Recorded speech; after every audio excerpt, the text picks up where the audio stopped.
Дұғаның қабыл болуы үшін. Дұға Аллаху Тааляға жалбарынып, тілеген қалауын сұрау деген сөз. Аллаху Тааля дұға етіп жүретін құлын қатты жақсы көреді. Дұға етпейтін құлына ашуын түсіреді.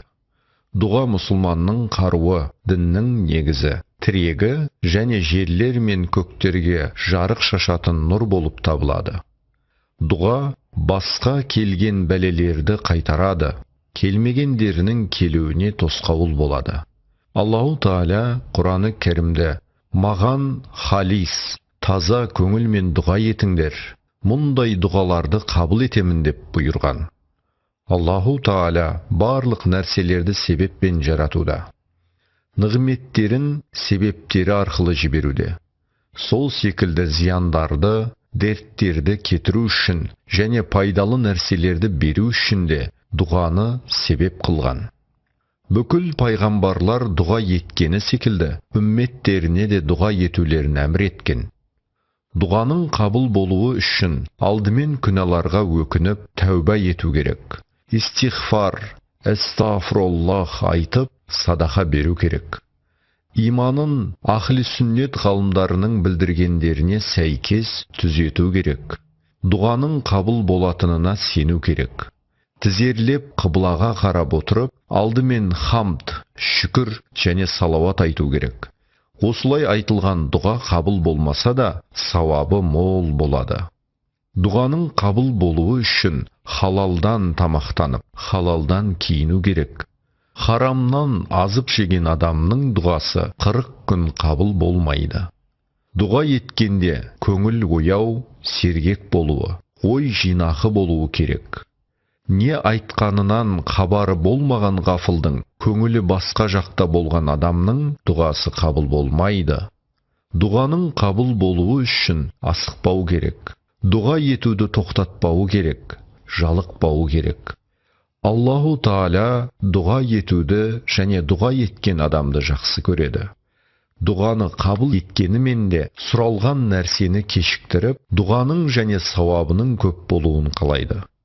Дұғаны ең болмағанда 7 рет қайталау керек. Рахаттық, тыныштық кезінде көп дұға еткен адамның дерт, пәле келген кездегі дұғалары тез қабыл болады. Бір замандарда Мысырда жұт болып, жаңбыр да жаумай қояды. Адамдар жаңбыр жауы үшін шара іздеп дұға етеді. Бірақ еш жаңбыр жаумайды. Салих бір кісі мешітте жамағатқа қарап, мен мұның шарасын, жаңбырды қалай жаудыру керектігін білемін.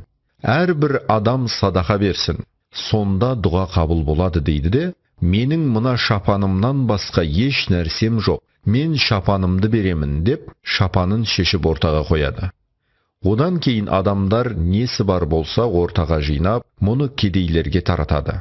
Кейін қолдарын жайып, «Уа Раббым, құлдарыңды қуантқан адамдардың дұғасын қабыл ететініңді білдіргенсің.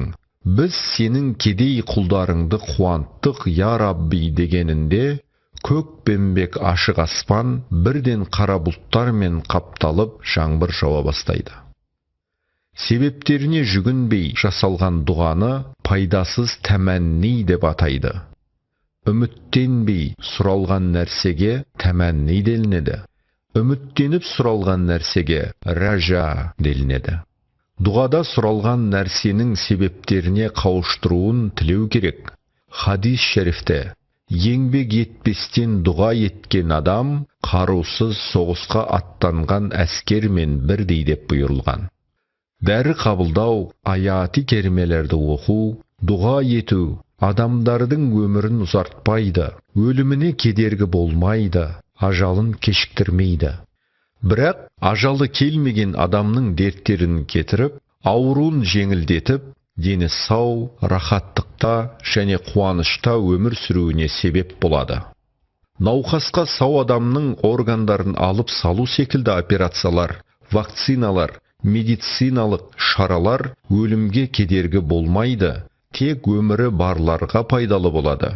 Ажалы келген көп адамның операция кезінде өлгендерін білмейтін адам жоқ. Дұғаның қабыл болуы үшін сұраған нәрсенің себебіне жабысу керек. Аллаху Таала барлық нәрсені себептермен жаратқан. Дұға етумен қатар шарасын қамдану, себебін іздеу керек. Дұға еткенде Аллаху Таала адамды сол тілеген нәрсесінің себебіне қауыштырады және себебіне әсер, қуат береді.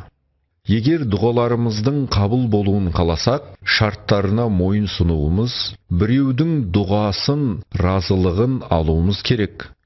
Біреуді қуантуымыз керек. Ерлі зайыптылар бір салих, мүбәрак кісіге келіп, «Ұстаз, баламыз қатты ауырып жатыр. Жазылуы үшін дұға етесіз бе?» дегенде ол кісі, «Пәлен жерде бір кедей бар. Алдымен соны қуантыңдар, сосын келіңдер» дейді.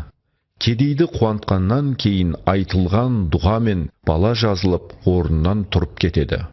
Аллаху Тааляның дұғамызды қабыл етуі үшін, бізді жақсы көруі үшін дұғаның шарттарына мойын сұнуымыз және оның құлдарын қуантуымыз керек.